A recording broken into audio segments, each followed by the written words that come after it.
Hey everyone. Hey, how's it going, fellas? How's it going? It's going Going well. good. It's going. How about Welcome to the you? House of Reels podcast, episode 9. Here we're going to be talking about pop culture. House of Reels, we talk about pop culture, we talk about entertainment, we talk about movies and TV shows and what's going on around the entertainment field. And today's episode, we're going to talk about a bit on the Marvel side. Yesterday on Monday, Marvel released the new trailer for Thor: Love and Thunder. They finally released the teaser trailer. It was so anticipated. Um, has been very much delayed, and just around the corner in the next 2 weeks, we got Doctor Strange and the Multiverse of Madness coming out. So we're looking at Marvel releasing two mega hits, or at least two very anticipated movies back to back. How are you guys feeling about Marvel doing that so closely together? Uh, Alex, you I go mean, first. it's definitely interesting, especially how Marvel kind of has functioned before in terms of releases and stuff like that. Usually they like to give a bit of a gap, I guess. But what is it, like less than a month that they're giving in between the movies? A little bit more, no? Or is it a A couple little bit months? more. It's about a month in between. That's Doctor Strange wild. comes out May 6th, which is very close to now. And let me quickly pull up when Thor: Love and Thunder. I know it comes out in July. That's wild, man. But we're just not talking. We're not talking about like uh July 8th. July 8th. So yeah, we're looking relatively only June. We're looking at only June for a break.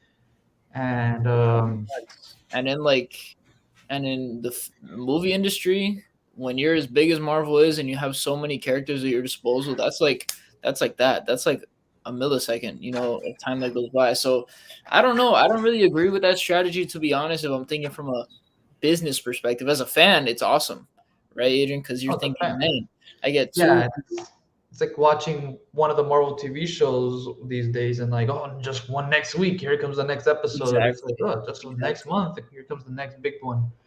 But exactly. and this is just a small side note. I won't track into this too much, but Disney, Marvel is owned by Disney, and Disney's also going to release Lightyear on June. So when you think about it, Disney's going to release That's three right. big movies back to Yep, back to yep, yep, back. yep. Yeah, I think everyone at Disney right now, it must be super busy over there at Disney right now, and I don't know. I think the strat is a bit off. I'm not gonna lie to you, Adrian. I think the strat is a bit off. Usually, you want to give these movies some time so that they can digest, and people are spending as much money as they can in the box office and at the movie theaters to go and watch these movies. But hey, man, I mean, let's see. Maybe they're onto something. You know, I don't know, but I'm excited nonetheless. Excited nonetheless for sure. 100%. It's definitely been quite thick. You got any comments on that, Sean? Yeah, I think it's interesting that they're putting all their movies so close together. Um, you would think with the trend with movies, they would just delay it another month for Thor. But they're going to sandwich Lightyear in between this, which is, I don't know how smart that is really when you look at even when you look at like the specialty movie theaters in terms of like the IMAX and the Dolby's, like a movie is gonna have to sacrifice for another movie. You know what I'm saying? Like usually, I think they had Batman in IMAX. I think they still had it in IMAX. I think a month later after release, but Right. I think it's gonna get really hectic to say the least for all these movies, especially if every single one takes off the way they intended to. Um, so we'll see what happens, but I'm excited to see them. I mean, most of them. I don't know how This excited I am to see the Thor movie, but the others should be good. We'll definitely get into that in a minute, but I just want to do comment how hectic this year has been. I mean, ever since the pandemic rolled around, movie theaters have declined in terms of, not a lot of viewers, it's been low.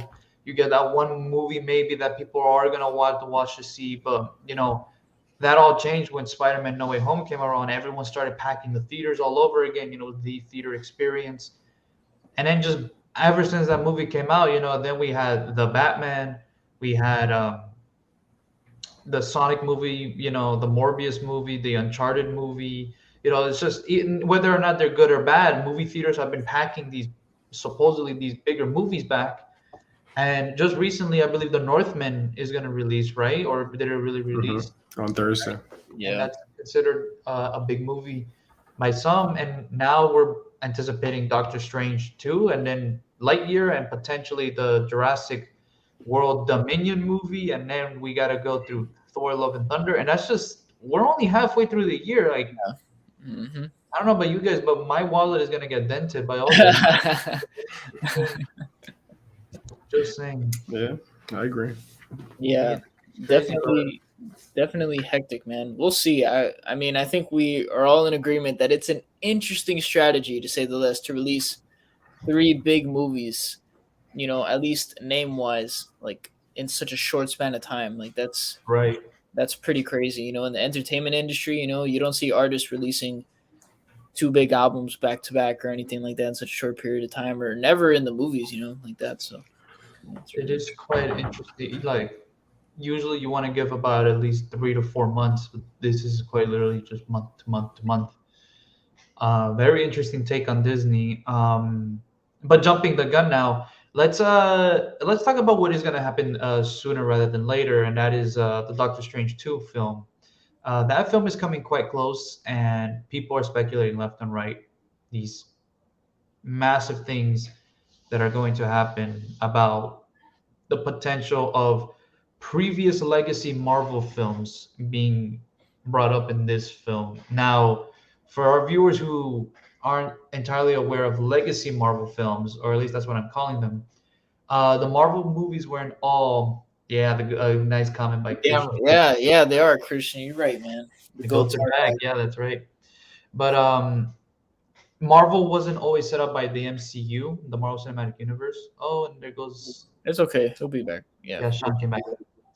Um, there were a series of films of Marvel made prior to the MCU. So the X-Men films, the original Fantastic Four films, the original Sam Raimi trilogy of Spider-Man, Blade. These are older films that they never cohered themselves into a universe, but they were kind of their own entity. Now, when No Way Home came around, that changed the playing field, because now it doesn't matter if it was MCU or not. They could translate into this via the multiverse explanation. The Multiverse of Madness has teased that Sir Patrick Stewart, who plays Xavier in these Fox X-Men films, is in this film. And many have speculated that what are the chances that a lot of these older legacy films are going to be referenced here. I don't know. How do you guys feel about that?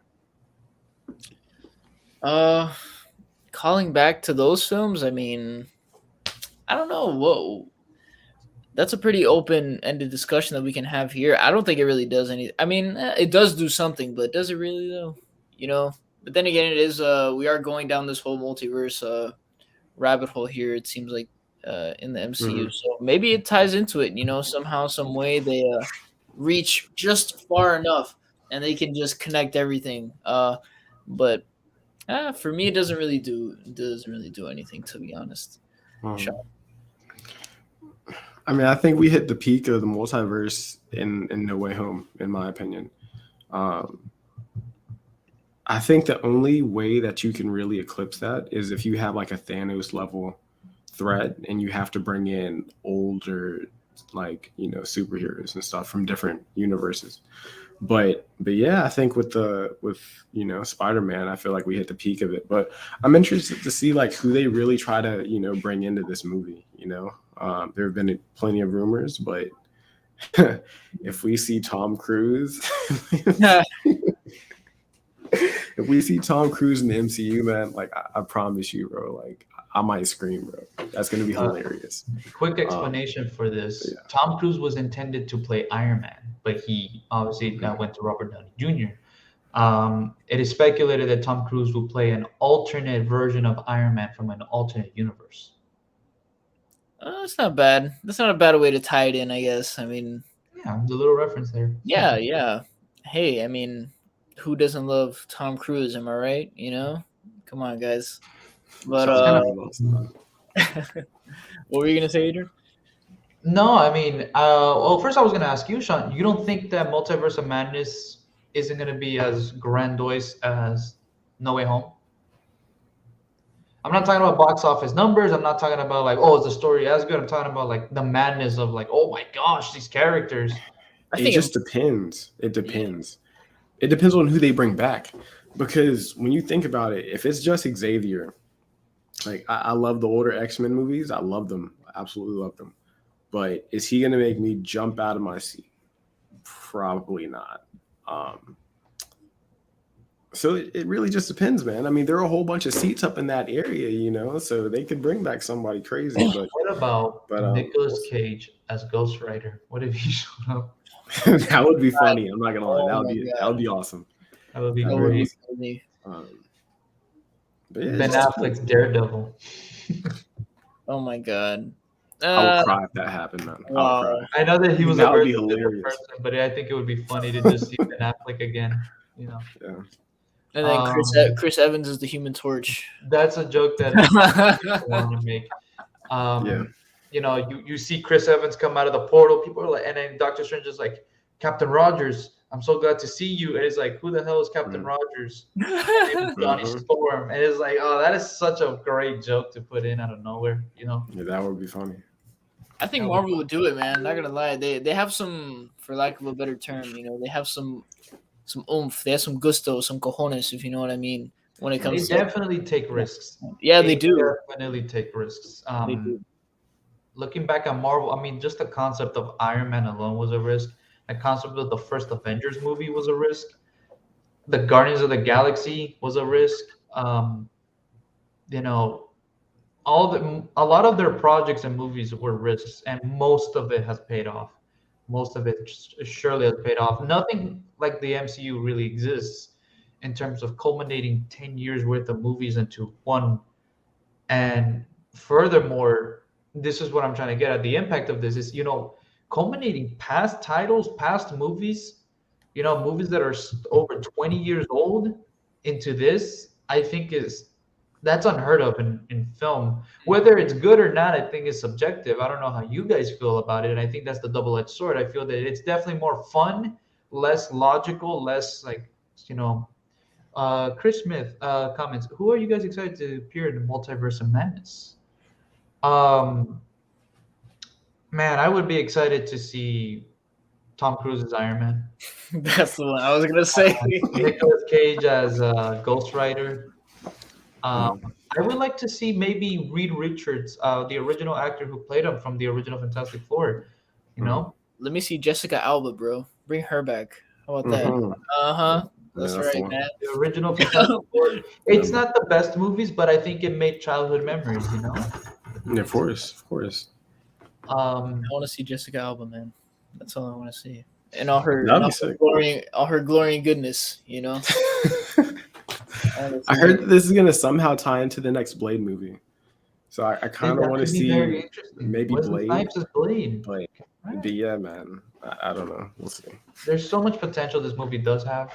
Yeah, of course. That Do you being said, guys, actually, Adrian, real quick, just want to pose a question to you two guys. Do you think that this movie is a big movie? Obviously, it's a big movie, but do you think it's an important and integral movie in like bridging the gap to the next phase, kind of? I think so. Like really showing everything that they want to show in these next few phases, because that's how I'm kind of thinking of it personally. I think this is really going to be like the one that opens up all the realm of possibilities for these next few movies. You know, I want to know what you guys think about that. I feel absolutely so. I'm gonna quickly wrap up, by the way, by saying before I answer your question that who's the last one I'd like to see? Obviously, either Ryan Reynolds' Deadpool or Hugh Jackman's Wolverine. You know, now I don't think Hugh Jackman's Wolverine will be in it, Yeah, but I That's a think really Ryan good one. Reynolds' Deadpool has an immense chance of being the post-credit scene, being like, "I'm finally here, assholes."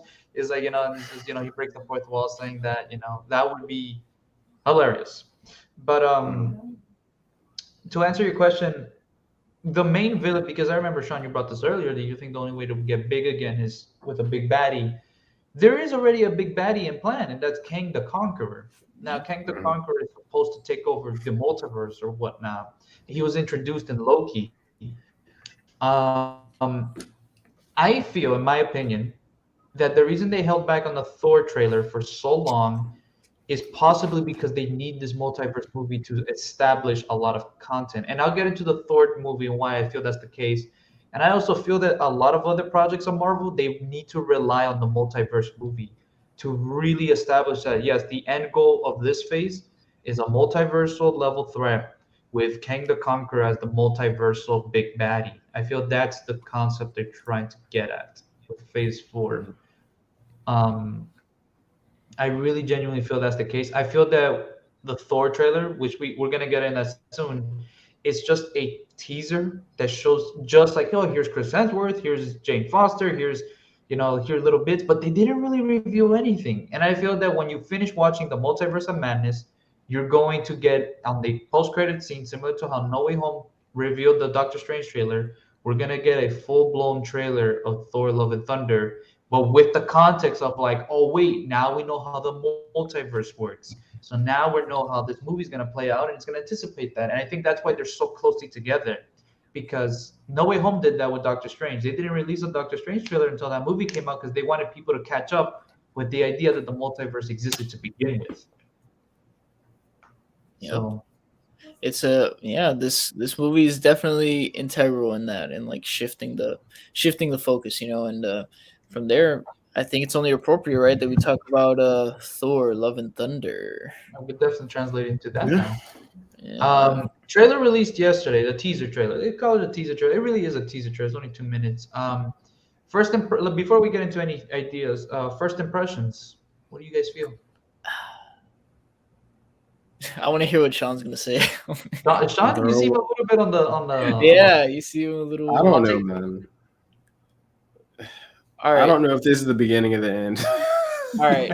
I'll say. Listen, it looked really expensive. It looks lavish. It did. But The bro, beginning was cool. y'all are gonna have to put a lot behind Jane's character because we haven't seen her in forever. So you're gonna have to bridge that gap, and I don't know if they can do it. And have to focus on another villain at the same time. We'll see how they do it, but It's a lot to juggle, man. In one Quick on the plot. villain. You know who's playing the villain, right? Isn't it Christian Bale? Yeah. Interesting Who's the- actor. I Alex, remember what are we your comments? just before I give the comments. Who was it that the villain was supposed to be for this movie? I forgot. Gore the The God. Yeah, there you go. Okay, yeah, I just wanted to remember that. I mean, for me, the trailer was, like Sean said, it looked expensive. It looked nice. The beginning was pretty cool when they had Thor running from when he was a kid to up until now. But I guess it didn't really do anything for me in terms of telling me what the movie would be about, or maybe I just wasn't really paying close enough attention. I mean, they did show it was like a lot of moving parts. I guess they showed the Guardians of the Galaxy, they showed New Asgard, they showed the future villain. I don't know. It was just a lot of moving parts for me personally. And the title is pretty freaking vague. Thor: Love and Thunder. I don't know. For me, I'm not really good at like context clues, honestly. So if they did have a lot of those in there, they completely went over my head. So maybe you guys can clarify that for me. But yeah, it was good, but I felt like it had some things missing.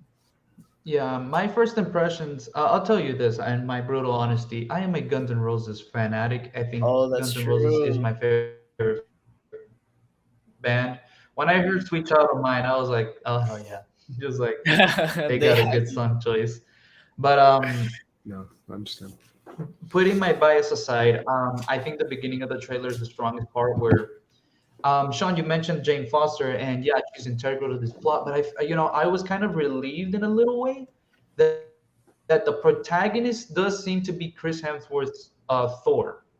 I was concerned that he was going to be pushed into a side character. It does not look like that's the case at all. It looks like he is the main character. It looks like from my understanding, at least from the beginning of the trailer, it's focusing on him trying to find his identity of himself and who he is as a person, not necessarily as like the god of thunder, not as an avenger, not as the savior of the universe anymore. He is like, who am I? Who really am I? I've always been determined by either Asgard or by Earth, but who am I and myself? And I really feel that this beginning of the trailer really showcased that.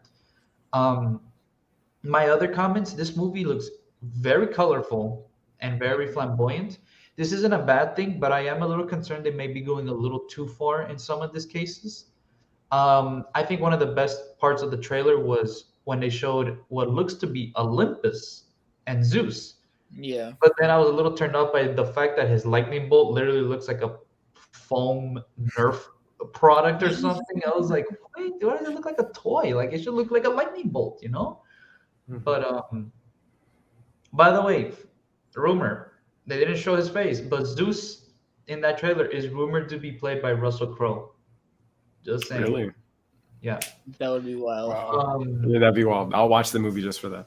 Yeah, it is highly That would be implied cool. that the idea is that Olympus, and this is where I'm going to tie back into our previous points. Olympus and the Greek gods and the Greek mythologies are not from the Marvel universe. They're from another universe. As you know, the Marvel universe does reference the Nordic gods. I mean, Thor is a Nordic mythology character, god. And Odin and Loki, those are Norse mythology figures. But there's never really mention of Greek mythology creatures at all, or gods or whatnot. And the idea is that this is why they need to release Multiverse of Madness, is that in the multiverse, there are multiple universes with mythologies, and Olympus and the Greek gods are one of them. And the idea is that Gore, the God Butcher, played by Christian Bale, he's hopping around universes, killing the gods.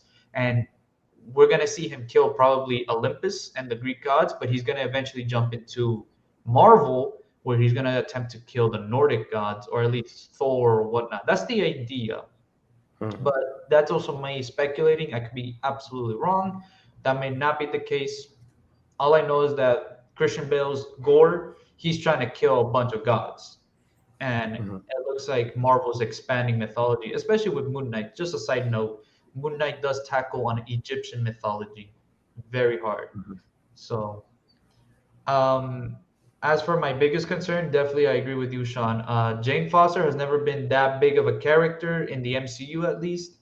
And changing her into the mighty Thor or the new Thor with a fixed Mjolnir, there's got to be a very hefty plot convenience for us to care about her character enough to be like, this is the potential replacement for Chris Hemsworth's Thor. I feel this is definitely his last major role. I feel like at the end of this movie, he's either going to die or he's going to go through somewhat of a Captain America peace out, where he's like, this is his end, this is his peace, this is his gone.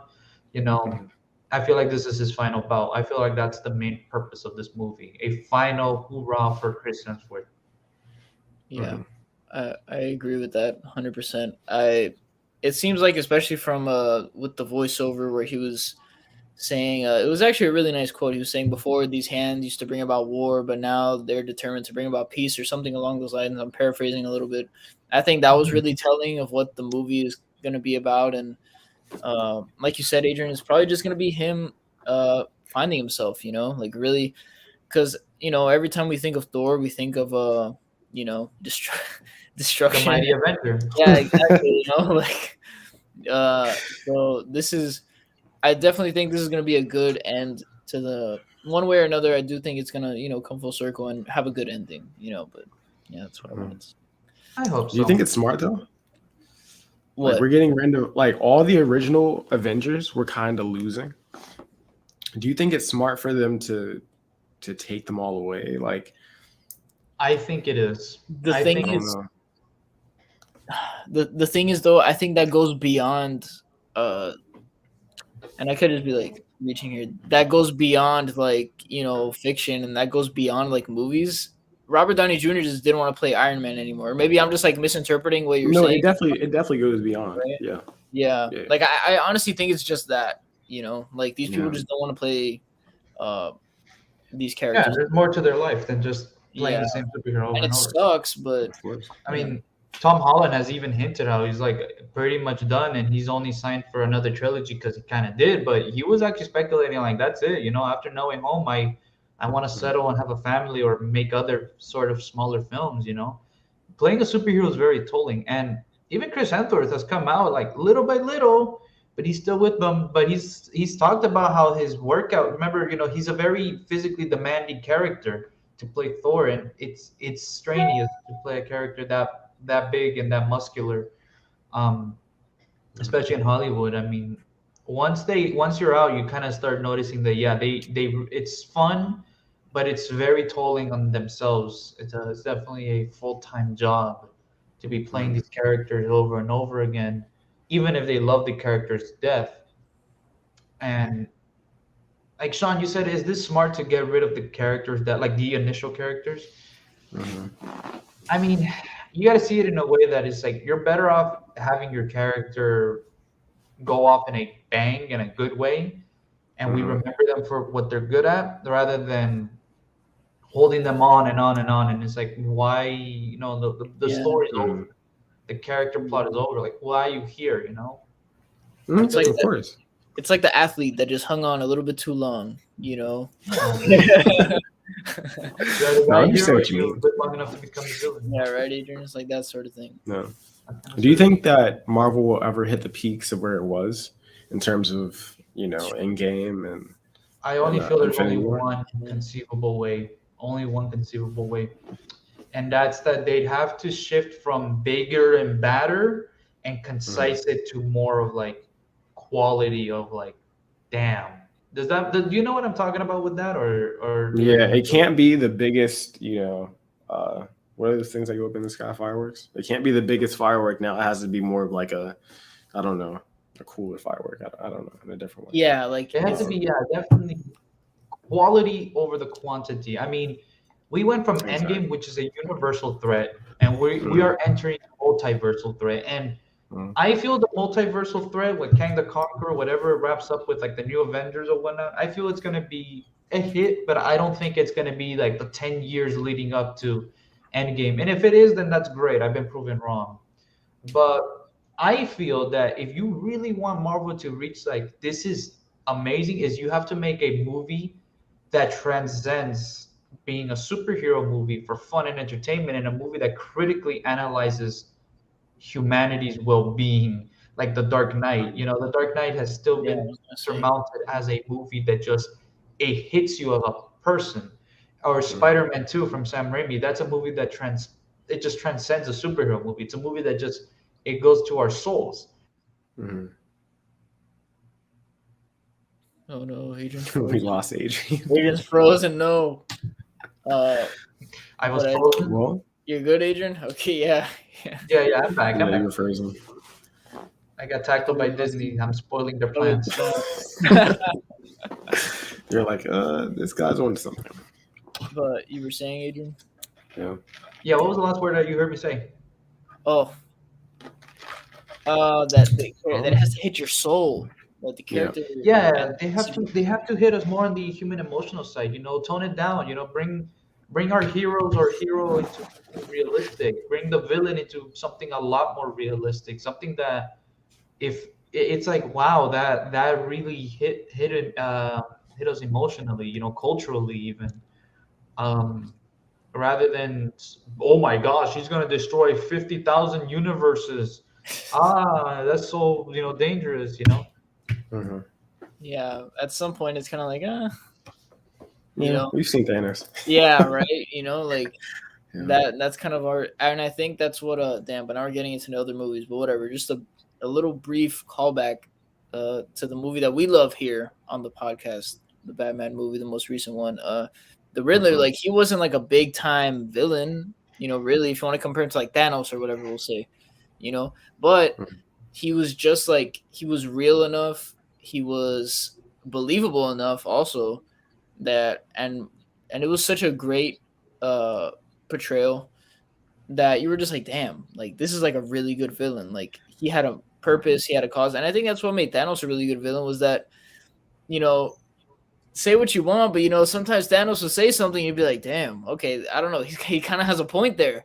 I don't know, right? But I think stuff like that, when you give villains like a purpose besides them just being like, yes, I'm gonna kill, and then it's like, okay, but like why? You know, like why are you doing the things that you're doing? Like what is your message? Like what's your purpose behind doing all this? It really brings to life a good character. So I agree, Sean. I think that's something that they that they could do. You know, Sean and Adrian. That's a good idea. I completely agree, man.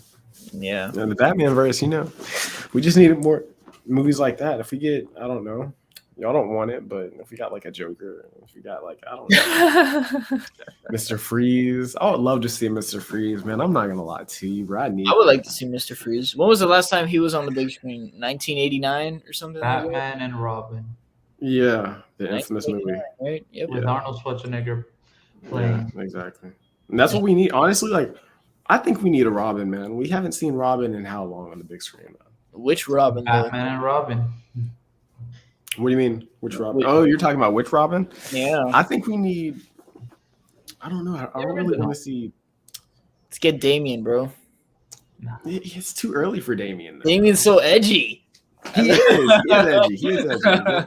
I don't know, man. No, I mean, yeah, there's the Nightwing, you know. yeah. You can never go wrong with just starting from the beginning, you know. But What if they did that though? What's up? What if they just did like you know how they did this like one-off movies? What if they just did a one-off Robin movie? Because we haven't seen that. Maybe. I think it's worth the risk to bring Robin back. I feel that there's a fear of like, no, Robin's too. He has like 3 color palettes. It's not dark enough. It's like, come on, bro. They should do it, man. I really don't think they could go wrong with it. I mean, they could go wrong with it, but it'll be hard. You know what, Sean? I think these gaps that we're talking about, and I've said it before, and I'm a big proponent of this with the TV shows, man. They can fill all these gaps with like characters that are obviously like big characters, but they're not like obviously like Batman level or Superman level. You know what I'm saying?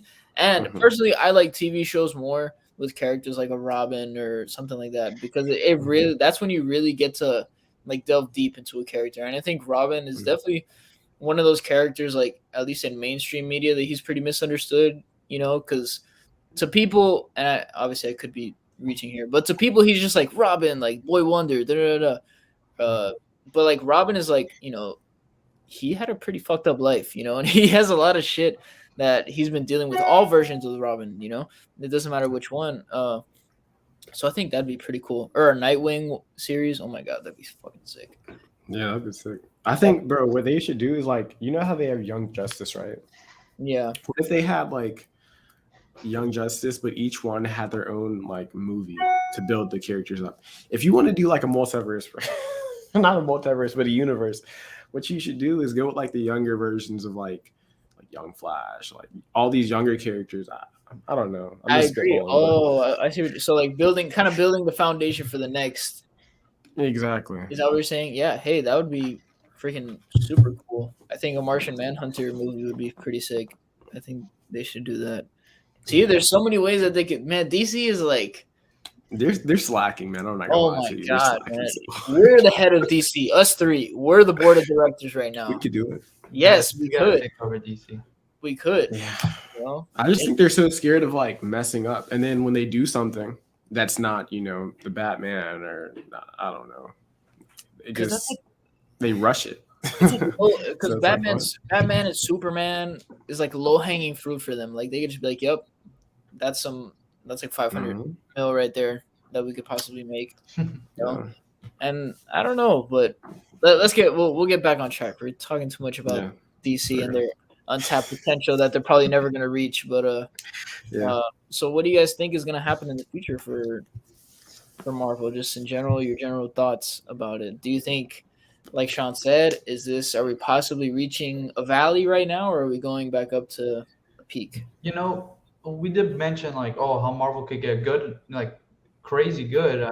I guess some closing thoughts in a somber tone would be, you know, what is the worst that could happen to Marvel? And it could start with Doctor Strange, actually, I believe. Doctor Strange, the second main character is Wanda, that's Scarlet Witch. And although the show was popular, I don't think every single person has seen WandaVision.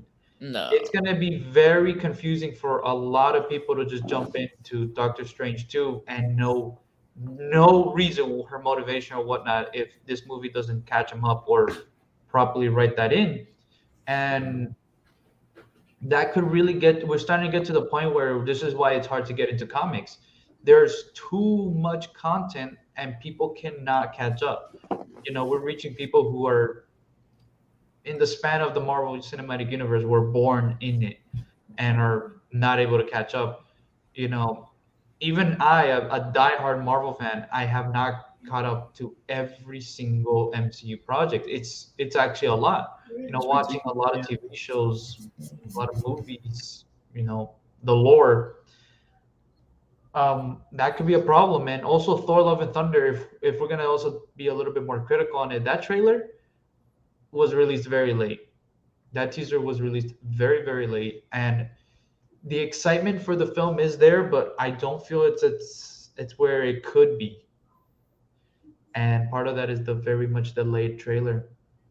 Yeah, I feel that these two movies are definitely experimental, especially being back to back. If these two movies succeed, I think Marvel's going strong for the rest of the phase. If these two movies hiccup, Flop. Oof. I don't want to say flop. I don't think they're gonna flop. I think they're gonna still make money. But let's say they hiccup. I think Marvel's gonna seriously reconsider a lot of their future projects. I think they're gonna be like, okay, this ain't working. It's not gonna work. We gotta really seriously reconsider a couple of these movies. Yeah. My final note on this, and this could be I feel this movie has to be respectfully canceled. I don't think they should commit to Black Panther 2. They have to respect they Chadwick. gotta cancel it. Yeah. Yeah, it's done. It's done. They can't, bro. This is a dumpster fire waiting to happen. I'm not gonna. Oh lie to you. yeah. Yeah, Like they do not need to do this, bro. Are Like, they it's gonna dumb. Are they gonna CGI in Chadwick? But like, how or were they filming that before already? They were there were filming before. probably two ways that we're gonna approach it. Let's say they respected the fact that he did pass away. That we're gonna make his sister the new Black Panther, which I don't think is gonna happen because the actress got into controversial problems. And then the other only idea was to somehow bring Michael B. Jordan's Killmonger back and make him the new Black Panther. But at the end of the day, it's just why the guys passed on and it's a tragedy. But you gotta respect that and you gotta just say Black Panther goes with him, and it stays with that. I do not see the reason to make Black Panther 2 at all. Or you're forgetting one possibility, Adrian. Somehow they pull it out of their ass that T'Challa somehow had a son somewhere. Somehow. Somewhere along his travels, he had a son somewhere, and the kid finds out that he's the son of Black Panther. That's another But possibility. that's still, you see, that's what we're trying to say. It's like Disney's like, how greedy can you be? It's like, man. It's not like there's any shortage of characters. You know what I'm saying? Go ahead, Sean. Like, you really ought to just find another character or save the money for another movie. Yeah, it's really just I don't know if people want closure, but I mean, it's done, man. Like he's It is. passed. Like I don't think this movie should be forced out, and I mean, I think it'll do well in the box office regardless. But that's a whole nother topic. If a movie does well in the box office but critics hate it, I think like what do you do in that situation? Like even with the new Marvel movies that are coming out like in the next month, like they're not gonna flop. They're gonna do numbers. They're Marvel. Yeah. But they if could they're be awful critically to the fans, exactly, it could get kind of tricky. So Oh, so you're saying like, because I thought you meant like critical, like with the critics if it flops. So you're saying, with fans, yeah, man. Then I guess that's the equivalent. That's the Marvel equivalent to flopping. Then no, kind of is. I don't know, because have we seen a movie that has done well in the box office from them that the fans just hated, and that they've gone along and still made movies for? I know that Captain Marvel is a very divisive movie, but Yeah, that movie made over $1 billion. That's true. Now, That could be. granted, I feel they do listen because I've noticed that Captain Marvel has not had the presence that they were intending. They were intending Captain Marvel to be like the new main hero, the new, she was going to take over as the protagonist. And they really stepped back from that majorly. And I feel she still has a presence. I feel they want to bring her as a presence, but I feel that if I recall, the Captain Marvel movie was just very, very divisive. But it still made $1 billion. I don't know. Maybe Yeah. Kevin Feige does hear the fans out, and he's like, "No, you know what? If they don't like it, we got to take a step back." You know? Mhm. I don't know. Yeah, that's interesting. But yeah.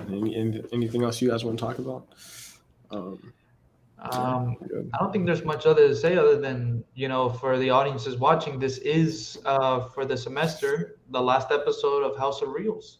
Yep. Yes, So it Mhm. is. Yes, it it's is. been a great journey. Yeah. It has. It has been a great journey, man. It's been a great An journey. awesome pod. We will see. Maybe, possibly, if we keep this thing going. Let's see. You never know. Maybe maybe it You becomes never say an never. action of Reels.